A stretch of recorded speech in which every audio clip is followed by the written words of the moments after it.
Hello friends, फिर एक नई वीडियो में आपका स्वागत है। यदि आप क्लास 10th के स्टूडेंट हैं तो ये वीडियो आपके लिए है। दोस्तों, इस वीडियो में हम आप लोगों को बताएंगे क्लास 10th के मैथ प्रश्नावली 1.2 को।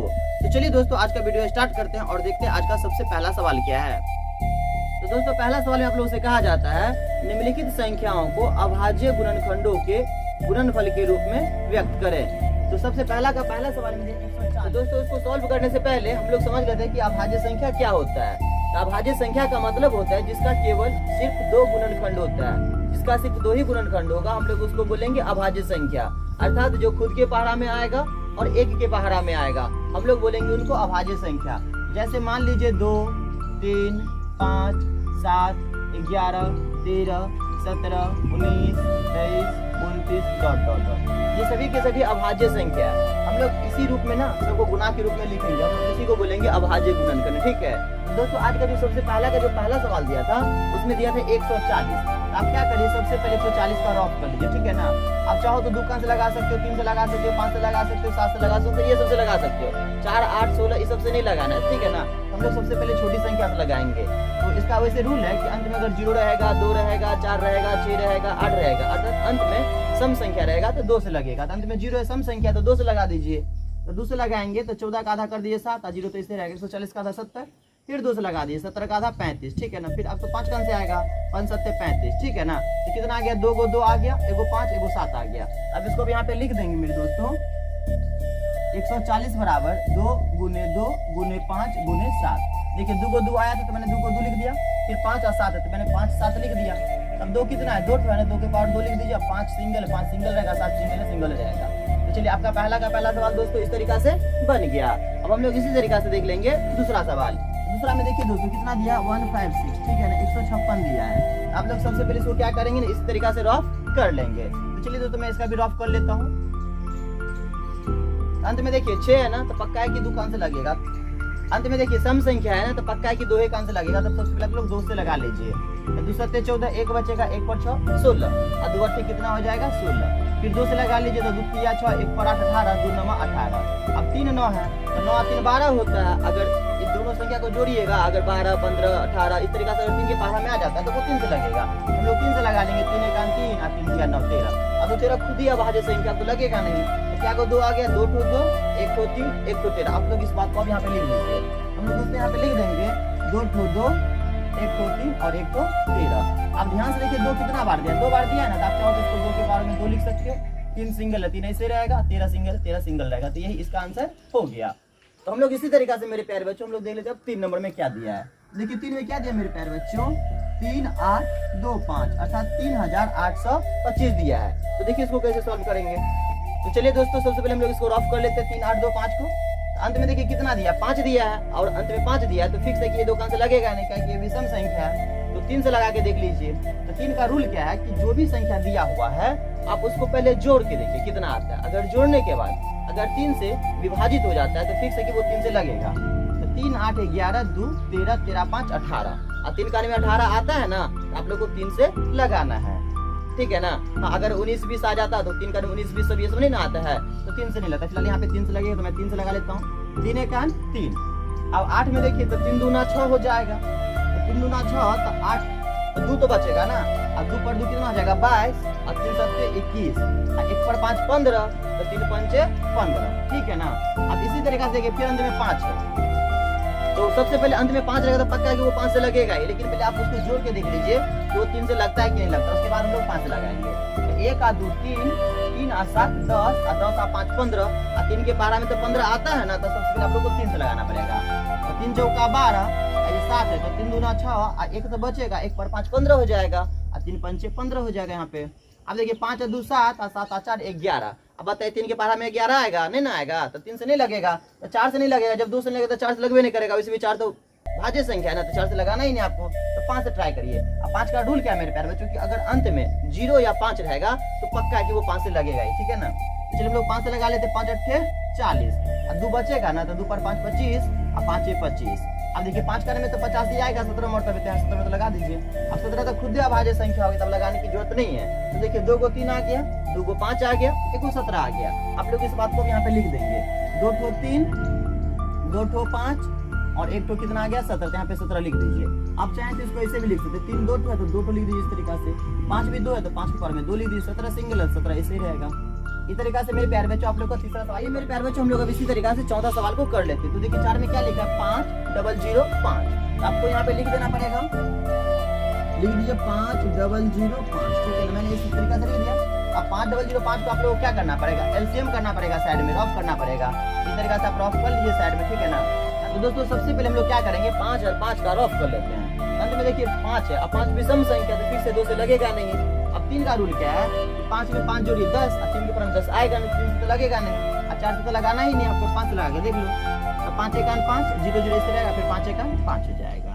अब ये तो 5 से लगेगा नहीं, क्या है कि अंत में 1 आ गया। 5 का रूल क्या कि अंत में 5 और 0 रहेगा तभी लगेगा। 6 से तो लगाना नहीं, 7 से लगा के देख लीजिए। तो 7 1 7 होगा मेरे दोस्त, तो यहाँ 10 है तो 7 1 7 3 बचेगा ना, और 3 पर 0 30, तो 7 चौका 28, और 2 पर 1 21, 7 3 21 हो जाएगा, ठीक है ना।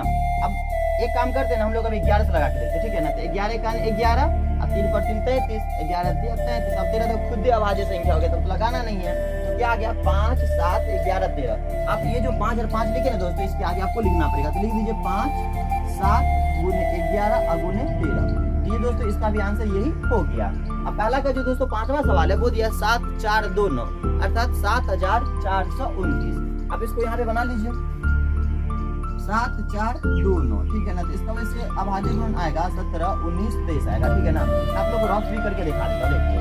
तो चलिए दोस्तों हम लोग 7429 को रफ कर लेते हैं। फिर से 2 से 3 से 4 से 5 से किसी से भी नहीं लगेगा, 1 से 17 से लगेगा, तो आप पहले 17 से लगा लीजिए। 17 से 7429 से भाग करिएगा ना, तो 437 आएगा, कितना आएगा 437। आप रफ करके देख लीजिएगा। फिर हम लोग अब 19 से लगाएंगे, तो देखिए 19 दूनी 38 हो जाएगा ना, 19 दूनी 38 कितना हो जाएगा 5, 5 पर 7 57, और 57, तो कितना आएगा 17 19 23। आपको दोस्तों यहाँ पे लिख देना है 17 19 23, सबको सिंगल ही बार लिखा है, इसलिए इसका आंसर लेके खत्म हो जाता है। तो आशा करते होंगे दोस्तों कि पहला का आपको पूरा सवाल समझ में आ गया होगा। अगर पहला का पूरा सवाल आपको समझ में आ गया तो फिर एक लाइक कर दीजिए। अगर चैनल पे पहली बार आए होंगे तो प्लीज सब्सक्राइब कर दीजिएगा, ठीक है। और कमेंट करके बताइए कि आपको मेरा वीडियो कैसा लगता है। और दोस्तों आप कमेंट करके मुझे बताइए कि अगला आप लोग कौन सा चैप्टर का वीडियो देखना चाहें। 1.2 का दूसरा सवाल को देख लेते हैं। तो मेरे प्यारे बच्चों दूसरा सवाल आप लोग से क्या कहता है, यहाँ पे कोई भी दो संख्या आपको दिया हुआ है, ठीक है ना, और दोनों संख्या का HCF अर्थात मौसो और LCM अर्थात लौसो लघुत्तम समापवर्तक बोलता है आपको ज्ञात करने के लिए, और साथ में बोलता है जांच करने के लिए क्या कि दोनों संख्याओं का गुणनफल मौसो गुने लौसो अर्थात HCF गुने LCM है या नहीं, ठीक है ना। तो हम लोग जानते हैं वैसे दोनों संख्याओं का गुणनफल HCF गुने LCM के बराबर होता है। तो पहले मैं क्या दिया था आप लोग को 26 और 91, तो आप यहाँ पे लिख लेंगे 26 और इस तरीका से लिख लेंगे 91।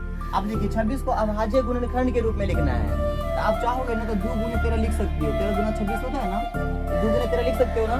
अब 13 सत्ते कितना होता है 91, तो आप चाहोगे ना तो इसको 7 गुने 13 लिख सकते हो, ठीक है ना। तो HCF में क्या होता है ना, जो कॉमन होता है ना हम लोग उसी को बोलते हैं HCF हाईएस्ट कॉमन, ठीक है ना।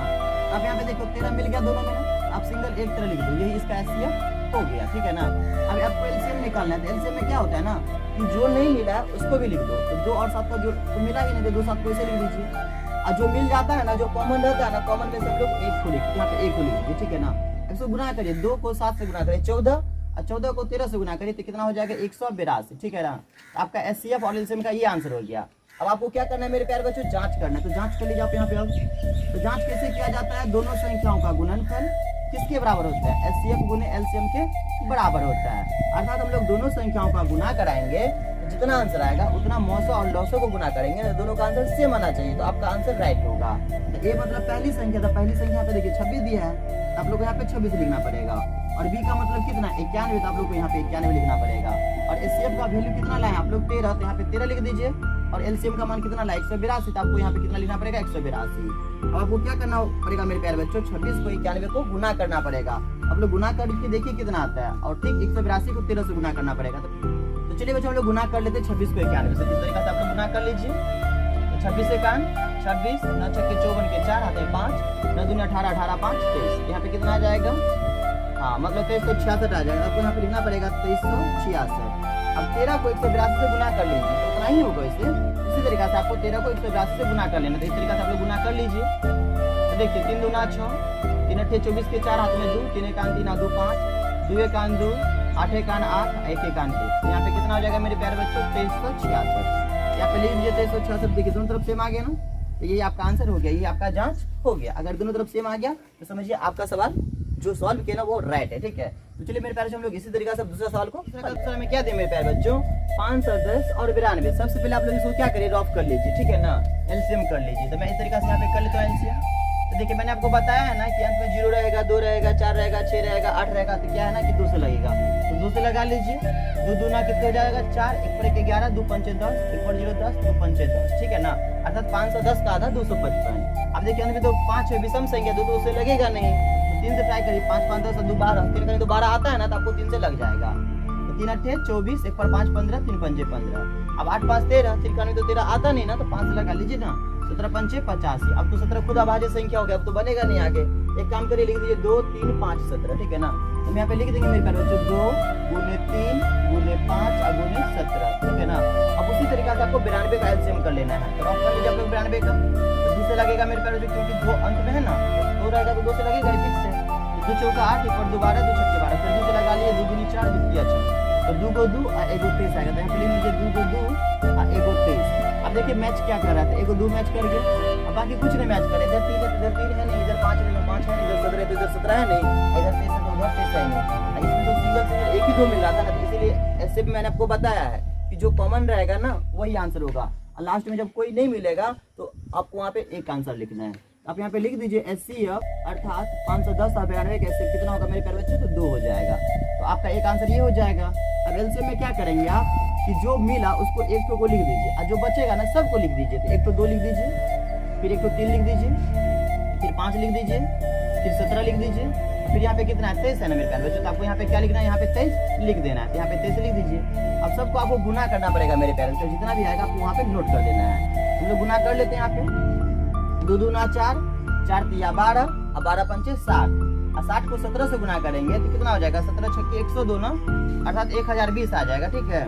अब आपको क्या करना है मेरे प्यारे बच्चों, 23 से गुना करना पड़ेगा इसको। तो 23 से आप लोग गुना कर लीजिए। तो 3 को 0 से करेंगे 0, 3 दूना 6, 0 3 एकान 3। देखिए मेरे प्यारे 3 को 0 से करें तो 0 हो गया, 3 को 2 से करें तो 6 हो गया, 3 को 0 से करें तो 0 होगा, 3 एकान 3 होगा।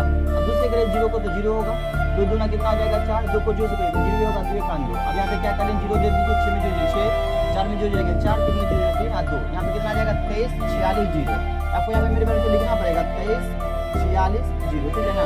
तो ये आपका हो गया मेरे प्यारे बच्चों एलसीएम का आंसर। तो मेरे प्यारे बच्चों किसका आंसर हो गया, एलसीएम का। आपको करना पड़ेगा जांच, तो कर दीजिए जांच। तो जांच का मैंने फॉर्मूला क्या बताया आपको, इसका फॉर्मूला होगा A गुने B बराबर HCF गुने LCM। A का मतलब 510 और दूसरी संख्या B का मतलब कितना 92, तो आपको यहाँ पे 92 लिखना पड़ेगा। HCF का आंसर आपने कितना लाया 2, तो आपको यहाँ पे 2 देना पड़ेगा। LCM का मान कितना है 23 46 0, तो आपको यहाँ पे लिख देना पड़ेगा। अब आपको 510 को 92 से गुना करना है और 23460 को 2 से गुना करना है, तो गुना कर दीजिए। मैं पहले इसी को गुना कर लेता हूँ। तो 2 को 0 से किया तो 0 हो गया, और 2 छक्के 12 के 2, हाथ में 1 रहेगा, 2 चौका 8, 1 9 रहेगा, 2 तिया 6 और 2 दूना 4, इतना आ गया ना। आशा करते हैं 510 को आप 92 से ड्रॉप करेंगे ना तो इतना ही आने वाला होगा 46920। तो देखिए दोनों तरफ सेम आ गया ना, और जब दोनों तरफ सेम आ गया तो आपका आंसर क्या आ जाएगा, सेम मतलब सही हो जाएगा, ठीक है ना। तो आपका आंसर क्या हो गया मेरे बच्चों, यहाँ तक सही हो गया। तो चलिए दोस्तों हम लोग अब दूसरा का तीसरा सवाल को भी हल कर लेते हैं। तो दूसरा का तीसरा में क्या दिया 336 और 54। सबसे पहले आप इसको इस तरीके से लिख लेंगे और 336 को क्या कर लीजिए ना आप लोग ड्रॉप कर लीजिए, ठीक है। 337 में ड्रॉप कर लीजिए। अंत में 6 है तो 2 से लगेगा ना, तो 2 से लगाइए। तो 2 एकान 2, 1 पर 3 13, 2 छक्के 12, 1 पर 6 16, 2 अट्ठे 16। अब फिर 2 से लगेगा, काय के अंत में 8 है सम संख्या ना, 2 अट्ठे 16 और 2 चौका 8, फिर 2 का लगाइए, 2 चौका 8 और 2 दूनी 4, फिर 2 से लगाएंगे 2 दूनी 4, 2 एकान 2। अब 21 है तो 3 से कितना हो जाएगा 21 आ जाएगा। तो 2 कितना आ गया मेरे प्यारे बच्चों 4 आ गया ना, तो आप लोग यहाँ पे 2 4 लिख दो, 1 2 3 और ये आपका 4। अब 1 3 लिख दो, 1 7 लिख दो, 1 3 लिख दीजिए और 1 कितना लिख दीजिए 7। अब आपको मेरे प्यारे बच्चों 54 को भी रॉफ करना पड़ेगा, तो आप 54 को इस तरीके से यहाँ पे रॉफ कर लीजिए। तो दुकान से लगाएंगे मेरे प्यारे 27 दूनी 54। अब तो अंत में 27 आ गया, अंत में 7 आ गया, तो दुकान में तो 7 आता नहीं, तो 3 से लगा लीजिए सिंपल, 3 9 27 और 3 दिया 9 3 दिया 9, तो 1 2 और 3 3 आएगा। तो आपको यहाँ पे लिख देना पड़ेगा 1 2 और 3 3। इस तरीके से आप लोग लिख लेंगे मेरे प्यारे बच्चों।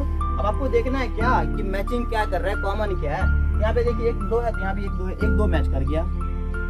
उसी तरीके से देखिए यहाँ पे 1 3 है, 1 3 यहाँ पे भी देखिए 3 भी मैच कर गया।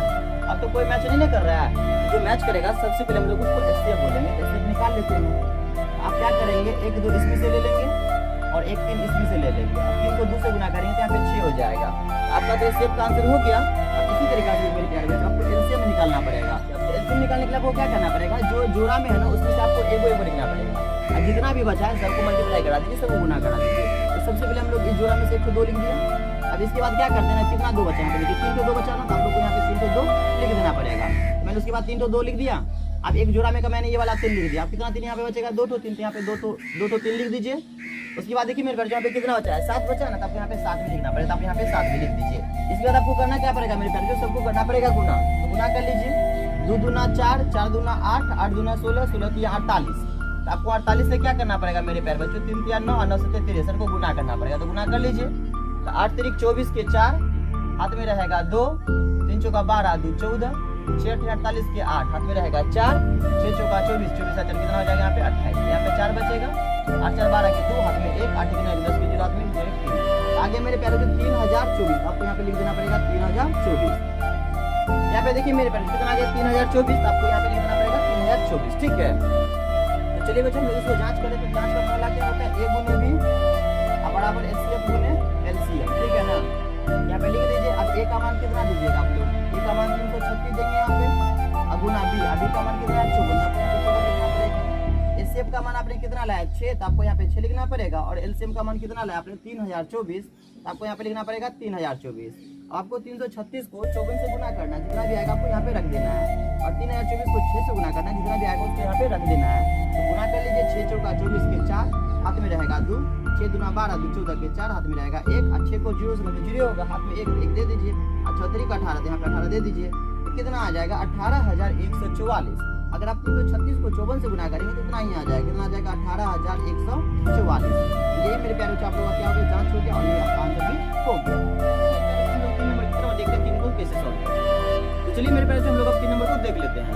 3 में दिया मेरे प्यारे बच्चों, निम्नलिखित का अभाज्य गुणनखंड विधि से HCF और LCM ज्ञात कीजिए।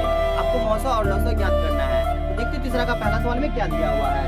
दोस्तों तीसरा का पहला में दिया 12 15 और 21। आपको यहाँ ऐसे लिख लेना पड़ेगा मेरे प्यारे बच्चों। आप मेरे प्यारे बच्चों ऐसे लिख लीजिए 12 15 और 21। ठीक है ना, आपको क्या करना पड़ेगा, 12 को ओ करना पड़ेगा, अभाज्य गुणनखंड के रूप में लिखना पड़ेगा। तो 2 को 2 लिख दीजिए, तो 2 दूनी 4 और 4 तिया 12। 15 को चाहेंगे ना तो आप लोग 3 गुने 5 लिख सकते हैं। और 21 को कैसे लिखेंगे, 7 तिया 21 होता है ना, 3 गुने 7 लिख दीजिए। अब देखिए सब मैच क्या कर गया मेरे प्यारे, तो 3 मैच कर गया ना, तो जो सब मैच कर जाएगा ना आपको क्या बोलोगे, HCF बोलोगे। ठीक है, तो यहाँ पे क्या हो जाएगा 3, यही आंसर हो गया। अब आपको LCM निकालना पड़ेगा। LCM मैंने क्या बताया कि जिसको जुड़ा नहीं पूरा था आप उसको लिख दीजिए। 2 को 2 का ऐसे बचा, 2 को 2 लिख दीजिए। अब 3 1 लिखेंगे, क्या कि जुड़ा में रहेगा, कॉमन में रहेगा ना, तो आपको 1 को लिखना पड़ेगा। बचेगा 1 को 5, 1 को 5 लिखिए, बचेगा 1 को 7, 1 को 7 लिखिए। अब सबको क्या करना पड़ेगा मेरे प्यारे बच्चों, आपको गुना करना पड़ेगा। तो गुना कर लीजिए, 2 दूना 4 4 तिया 12 12 पंचे 60, 60 को 7 से गुना करेंगे तो 420 हो जाएगा। तब यहाँ पे लिख दीजिए 420। यही आपका मेरे प्यारे बच्चों आंसर। तो चलिए दोस्तों हम लोग तीसरा का दूसरा सवाल को हल कर लेते हैं। तो तीसरा का दूसरा में क्या दे मेरे प्यारे बच्चों, 17 23 और 29। तो मेरे प्यारे बच्चों आप लोगों को क्या करना है, 17 23 और 29 का HCF LCM ज्ञात करना है। तो आप जानते हैं ना 17 अभाज्य संख्या है, 23 भी अभाज्य संख्या है, 29 भी अभाज्य संख्या है। तो आप इसको LCM नहीं करेंगे, इसको ऐसे लिख देंगे। अपना मन से यहाँ पे क्या करना है, 1 से गुना करा देना है, क्या कि 1 से गुना करने पे वही संख्या होगा। 17 का 17, 23 का 23 और 29 का 29। अब देखिए सभी मैच क्या कर गया मेरे प्यारे बच्चों, 1 मैच कर गया ना, तो आपको अब यहाँ पे लिखना पड़ेगा HCF। HCF कितना हो जाएगा, सभी में 1 मैच कर गया, तो HCF आपका एक आंसर हो जाएगा। अब LCM में क्या करना पड़ेगा मेरे प्यारे बच्चों, जो भी बचा उसको लिख दीजिए, 17 23 गुने 29। अब आपको क्या करना पड़ेगा मेरे प्यारे बच्चों, गुना करना पड़ेगा। तो गुना करेंगे आप लोग तो 11 3 3 और 9 आएगा। ठीक है, इतना ही आंसर आएगा। चलिए मैं इसको चेक कर लेता हूँ। तो देखिए 17 को 23 से पहले गुना कर लेंगे आप लोग इस तरीका से। तो चलिए मेरे बच्चों हम लोग क्या करते हैं, 17 को 23 से गुना कर लेते हैं। 17 दिया क्या बन के 1 बचेगा हाथ में 5, 17 दूना 34 है, 34 से 5 कितना हो जाएगा 39। आपको यहाँ पे लिख देना 39, दूसरे के आगे हो गया ना, आप 29 से गुना कर दीजिए। आइए 29 से गुना कर लेते हैं। 9 का 9 9 9 81 के 1 हाथ में बचेगा 8, 9 3 27 7 5 35। यहाँ पे लिख दीजिए 35। अब 2 से गुना करें, 2 का 2 2 9 18 के 8 हाथ में 1 2 3 6 1 बचेगा 7। दे दीजिए, अब जोड़ लीजिए, गुना कर लिए, अब जोड़ लीजिए। यहाँ पे 9 बचेगा, अब 2 1 3 होगा, 8 5 13 के 3 हाथ में 1 रहेगा, 7 3 10 1 11। आज यहाँ पे 11 3 3 9, तो यही आपका आंसर हो गया। तो चलिए दोस्तों हम लोग तीसरा का तीसरा देख लेते हैं। तीसरा का तीसरा में क्या दिया, 8 9 और 25 का HCF और LCM ज्ञात करना है। तो तो सबसे पहले अगर आपको 8 को अगर आप रफ करेंगे ना मेरे प्यारे बच्चों, तो क्या तो 2 आएगा, 3 तो 2 आएगा, 2 दूना 4, 4 दूना 8, और 9 को 2 तो 3 लिख सकते हैं। अब 25 के बदले में क्या होगा, 2 को 5 होगा, 5 से 25। अब ध्यान से देखिए मेरे प्यारे बच्चों, इसमें 2 है तो इसमें 2 है ही नहीं, इसमें 3 है तो ऊपर नीचे 3 है ही नहीं, इसमें 5 है तो ऊपर नीचे 5 है ही नहीं, कुछ भी मैच नहीं कर रहा था। आप क्या करो, 1 से सभी में गुना करा दो। आप जानते हो ना यहाँ पे एलसीएम क्या होने वाला है, कुछ नहीं मिला तो 1 तो राइट आंसर होगा ही यहाँ पे। अब आपको करना होगा एलसीएम। एलसीएम में क्या करिए, जो भी संख्या है ना सबको आप ऐसे लिख दीजिए। 3 को 2 बचा है, 2 को 3 है मेरे प्यारे बच्चों, 2 को क्या 5 है। ये सभी को गुना आप लोग करेंगे तो कितना आंसर आएगा मेरे प्यारे बच्चों, पता है 1800। कितना आंसर आएगा 1800। चलिए मैं गुना करके चेक कर लेता हूँ सही है कि नहीं। देखिए 2 दूना 4 और 4 दूना 8, 4 दूना 8 हो गया, 8 पंजे 40, पंजे 200, 200 किया 600, 600 किया 1800। 1800 आ गया ना, आपका आंसर बिल्कुल राइट है। तो चलिए दोस्तों हम लोग अब 4 नंबर सवाल को देख लेते हैं। तो 4 में क्या दिया मेरे प्यारे बच्चों, HCF 306 और 657 का 9 दिया है। तो बोलता है आपको एलसीएम ज्ञात करने के लिए 306 और 657 का। दोस्तों मान लीजिए अगर HCF दिया, अगर आपको एलसीएम पूछता है या एलसीएम दिया रहेगा तो HCF पूछेगा ना, तो आपको फॉर्मूला लगा के बनाना है, A गुने B बराबर HCF गुने एलसीएम, उसी फॉर्मूला में बन जाएगा सवाल, ठीक है। यहाँ पे देखिए HCF 306 और 657 का 9 दिया है और एलसीएम को होता है 306 गुने 657 का ज्ञात करने के लिए। यहाँ पे मेरे प्यारे जो फॉर्मूला क्या बनेगा एलसीएम का, यहाँ पे जो एलसीएम का फॉर्मूला बनेगा वो बनेगा A गुने B अब बट्टा में क्या बन जाएगा HCF। तो आपको यहाँ पे लिख देना HCF। अब A का मान दे दीजिए, पहला संख्या 306, अब B का मान क्या देंगे 657, ठीक है ना। अब बट्टा में क्या देंगे मेरे प्यारे बच्चों, HCF का मान देंगे, ठीक है ना। तो HCF का मान सेट कर लीजिए, कितना दीजिए, HCF का मान 9 दिया तो 9 दे दीजिए। आपको काटना पड़ेगा मेरे प्यारे बच्चों, किसी भी संख्या को काट दो, 9 से दोनों कर रहा है, 9 से 63 और 2 पर 7 27 और 9 तिया 27। अब क्या बचेगा 306 गुने 73। अगर आप लोग 306 को 73 से गुना करेंगे तो 2 ठो 2, 2 ठो 3, 1 ठो 8 आएगा, यही आपका आंसर राइट होगा मेरे प्यारे, ठीक है। हम इसे गुना करके देख लेते हैं। तो आइए 306 को 73 से गुना कर लेते हैं। 36 का 18 के 8 हाथ में 1 रहेगा, तो 3 को 0 से 0 हो जाएगा, हाथ से लेकर 1 दे दीजिए, 3 दिया 9 हो जाएगा। 7 के 42 के 2 हाथ में 4 रहेगा ना, तो यहाँ पे 4 हो जाएगा, 7 तिया 21, 8 रहेगा, 2 1 3 रहेगा, 9 4 13 3 हाथ में 1 रहेगा, 2 आगे ना 2 2 3 3 8, ये आपका आंसर करेक्ट हो गया। तो चलिए मेरे प्यारे बच्चों हम लोग 5 नंबर को देख लेते हैं। देखिए 5 में क्या दिया है मेरे प्यारे बच्चों, 5 में क्या दिया है, जांच कीजिए कि क्या किसी प्राकृतिक संख्या n के लिए 6 के पावर n अंक 0 पर समाप्त हो सकती है। इसका आंसर होगा मेरे प्यारे बच्चों नहीं।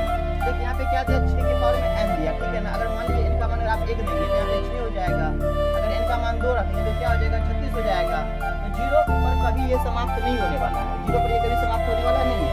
0 पे समाप्त होने के लिए किसी भी संख्या का ना, किसी भी संख्या को ना 2 गुने 5 के रूप में लिखना पड़ेगा, अर्थात 2 और 5 के रूप में रहेगा तो ही वो 0 पर समाप्त हो पाएगा। लेकिन 6 का यहाँ पे जो हम लोग गुणनखंड करेंगे तो 2 और 3 आएगा, और 2 3 का गुणनखंड कभी 0 पर समाप्त नहीं हो सकता है। इसका आंसर होगा मेरे प्यारे बच्चों नहीं। इसका आंसर क्या होगा यहाँ पे नहीं। अब यहाँ पे लिखना पड़ेगा आप लोगों को क्या, अब मेरे प्यारे बच्चों आप इसको ऐसे लिख लो, इसका आंसर वैसे नहीं होगा, ठीक है ना। आप चाहो तो यहाँ पे लिख सकते हो n बराबर 1 2 3 4 डॉट डॉट रखने पर, ठीक है ना। मान लीजिए n का मान रखने पर हम लोग क्या करते 6 की पावर में n, अगर यहाँ पे 1 देते तो 6 का 6 हो जाएगा। अगर n का मान मैंने क्या किया 2 रखा तो 6 को 6 से गुना करेंगे कितना हो जाएगा 36 हो जाएगा। उसी तरीका से मैंने क्या किया, अगर 3 रख दिया तो 3 को 6 लिखिएगा ना, तो कितना आ जाएगा मेरे प्यारे बच्चों 216 आ जाएगा। इस तरीका से हमको लगता है क्या ये 0 पर कभी समाप्त होने वाला नहीं है, लेकिन 0 पे कभी समाप्त होने वाला नहीं है। आपको यहाँ पे लिख देना है क्या 6 के पावर n अंक 0 पर समाप्त नहीं हो सकते, समाप्त नहीं हो सकती है, ठीक है ना। किसी भी संख्या को 0 पर समाप्त होने के लिए उसका अभाज्य गुणनखंड 2 गुने 5 के रूप में रहना चाहिए, तभी वो क्या हो सकता है 0 पर समाप्त हो सकता है। जबकि ये जो है ना 6 की पावर n ये नहीं हो सकता कि 6 का जो गुणनखंड करेंगे आप लोग तो 2 गुने 3 हो जाएगा, इसलिए 0 पे समाप्त नहीं हो सकता है। तो चलिए मेरे प्यारे बच्चों हम लोग 6 नंबर को देख लेते हैं। तो 6 में क्या दे मेरे प्यारे बच्चों, जांच कीजिए कि 7 गुने 11 गुने 13 प्लस 13 और 7 गुने 6 गुने 5 गुने 4 गुने 3 गुने 2 गुने 1 प्लस 5 भाज्य संख्या है तो क्यों है। आपको पता है ना अभाज्य संख्या का सिर्फ 2 गुणनखंड होता है, जबकि भाज्य संख्या का 2 से अगर अधिक गुणनखंड हो जाए वो हो जाएगा भाज्य संख्या। तो चलिए मैं इसको सॉल्व करके देख लेता हूँ ये क्या आता है। आप यहाँ पे देखो ध्यान से 13 कॉमन है, तो आप चाहो यहाँ पे 13 कॉमन ले सकते हो। यहाँ क्या बचेगा 7 गुने 11 गुने 1 प्लस 1 बचेगा। क्यों, क्योंकि 13 आपने यहाँ पे कॉमन लेते, यहाँ पे 13 की जगह 1 ही देना, 13 का 13 फिर 13 का 13 हो जाएगा। अब यहाँ पे 13 को आपको ऐसे लिख देना मेरे प्यारे बच्चों और गुना करिए 11 7 77 और 77 में 1 जोड़ दीजिए 78, यहाँ पे हो जाएगा 78। अब आपको क्या करना है मेरे प्यारे 13 को 78 से करना है गुना। तो चलिए मेरे प्यारे हम लोग क्या करते हैं 13 को 78 से करते गुना, तो 13 8 104, 104 के 4 बचेगा, हाथ में बचेगा 10। 13 7 91, 91 में 10 जोड़ दीजिए, कितना हो जाएगा मेरे पैरों यहाँ पे हो जाएगा 101, यहाँ पे लिख दीजिए 101, अर्थात 1014 हो जाएगा। और आप जानते हैं ना कि 1014 का 2 से अधिक गुणनखंड होता है, इसलिए तो भाज्य संख्या आई। अब उसको भी जांच करें, अब लिख देते हैं यहाँ पे। और यहाँ पे देखिए 5 कॉमन हो गया, तो 5 कॉमन ले लेंगे तो क्या हो जाएगा 7 गुने 6 गुने 1 गुने 4 गुने 3 गुने 2 गुने 1 अब प्लस यहाँ पे क्या है कि 5 को ले तो 5 1 5 हो जाएगा ना। अब यहाँ पे लिख दीजिए और यहाँ 5 जैसे गुना करें 7 6 42 और 4 दिया 12 12 गुना 24, तो 42 को आपको क्या करना है मेरे ख्याल से 24 से गुना करना है। 4 दूना 8, 4 चौका 16, 2 दूना 4 और 2 चौका 8, 8 ऐसे रहेगा 6 4 10 के जुड़ा में 9, 8 1 9 1 10, 1008 हो गया। एक जोड़ दीजिए, कितना हो जाएगा यहाँ पे 1009, यहाँ पे कितना हो जाएगा मेरे ख्याल से 1009, आपको यहाँ पे लिख देना 1009। अब आपको क्या करना है मेरे पैरों से गुना करना है, तो 5 9 45 के 5, हाथ में बचेगा 4, तो 5 को 0 से 0 हो जाएगा, हासिल है तो हासिल दे दीजिए, और 10 पंचे 50, तो यहाँ पे लिख दीजिए 50। तो मेरे प्यारे हम लोग जानते हैं क्या कि 1014 और 5045 का 2 से अधिक गुणनखंड होता है, तो आपको इसी बात को यहाँ पे लिख देना है। लिखना पड़ेगा आपको यहाँ पे 1014 और 5045 का 2 से अधिक गुणनखंड है, 2 से अधिक गुणनखंड है, ठीक है ना। इसीलिए क्या हो जाएगा, ये जो है ना ये भाज्य संख्या, ये क्या हो जाएगा, इसलिए क्या हो जाएगा भाज्य संख्या। यही आपका मेरे प्यारे बच्चों आंसर हो गया है। तो चलिए मेरे प्यारे हम लोग आज का लास्ट सवाल 7 नंबर को देख ले, तो उसका ये चैप्टर खत्म हो जाएगा। तो साथ में क्या कहता है मेरे प्यारे बच्चों, एक वृत्ताकार पथ है, ठीक है ना, अर्थात वृत्त है दौड़ने वाला, मतलब चलने वाला मान लीजिए। इसमें सोनी को इसको चक्कर लगाने में 18 मिनट का समय लगता है, जबकि उसी वृत्त पर चक्कर लगाने में रवि को 12 मिनट लगता है। फिर कहता है दोनों को एक बिंदु पर एक स्थान पर कितने समय बाद वे दोनों मिल पाएंगे। सपोज जैसे मान लीजिए यहाँ पे कोई बिंदु है, तो दोनों आदमी यहीं पे आगे कब मिलेगा, तो कब मिलेगा, इसके लिए आपको दोनों को एलसीएम करना पड़ेगा। तो एलसीएम कर दीजिए 18 का और 12 का।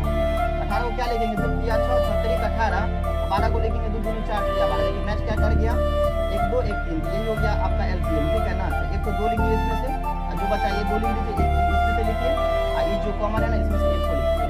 जो कॉमन है मैंने 1 को लिखा, और जो बचा मैंने पूरे को लिखा, 2 2 4 3 12 12 36, मतलब ये हुआ ये दोनों आदमी जो 36 मिनट बाद कोई एक बिंदु पर जाकर मिल जाएगा। तो चलिए मेरे प्यारे बच्चों आज के लिए इतना ही। यदि मेरा वीडियो अगर आपको अच्छा लगा तो प्लीज लाइक कीजिएगा, कमेंट कीजिएगा, शेयर कीजिएगा अपने दोस्तों के पास। अगर चैनल पे पहली बार आए होंगे, अगर थोड़ा सा भी अगर मेरा वीडियो अगर आपको अच्छा लगा होगा तो प्लीज सब्सक्राइब कर दीजिएगा। थैंक्स फॉर वॉचिंग, फिर मिलेंगे अगले वीडियो में, जब तक के लिए बाय बाय।